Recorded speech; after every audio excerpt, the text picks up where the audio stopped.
Next up is our model 1873/77 Werndl Carbine. This is the carbine version of the Werndl rifle. And this one here is a little bit later model. And the main difference is the action is still the same. Still the same style action.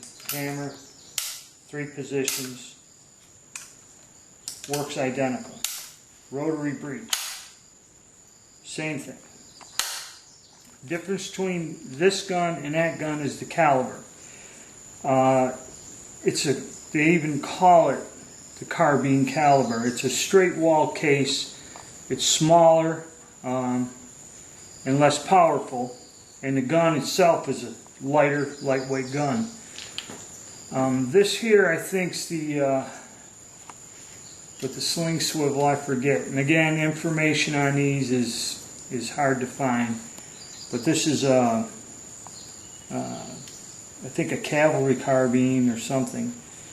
And it's just a miniaturized version. This gun also has what I was talking about, the Jaeger style trigger guard here. And the difference with this gun, making it a later model, the lock work and the hammer is different. They redesigned these guns, where on the other one the lock is outside, more like a musket, like an older musket design. They redesigned the mechanism and now it's enclosed in the receiver itself with a plate. So that's the main difference. And you'll find the rifles like this too. The later style rifles have also been redesigned. It was a redesign in the gun. And again, we have our unit marking on the butt plate up here. And the rifle itself on the receiver has the Steyr, the WG thing, and then I guess the 1878 for the date of manufacture, I guess. Not quite sure. But those are the markings there. And then the rear sight, as you see, is a little bit different than the rifle, but basically looks like a little miniaturized version of it. Probably scaled down and calibrated for the smaller cartridge.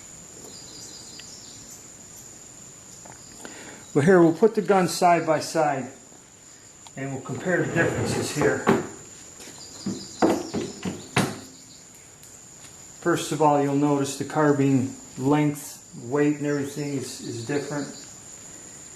It's a smaller weapon, smaller caliber, and it has a different trigger guard. Also, the difference between the locks. Here we see our exposed outside hammer, and our the redesign changed it so the hammer's inside. They kind of improved it. And also too, I think, because they must have changed more than just that, because this piece here on the rifle is an actual spring that controls something in the action. And on the carbine, with a different lock, that isn't there. So they redesigned the lock mechanism, or the action itself, later on as they went. And so you'll find both the carbine and the rifle styles in this 1877 style. You'll find variations to this, and like I said, the information is hard to get, concrete, well-defined info. A lot of my references only show drawings of these guns, not photographs. So they're interesting guns. Information's a tad bit limited on them. But we're going to try to get out and shoot them, make ammo for them and shoot them. Should be interesting to see the results.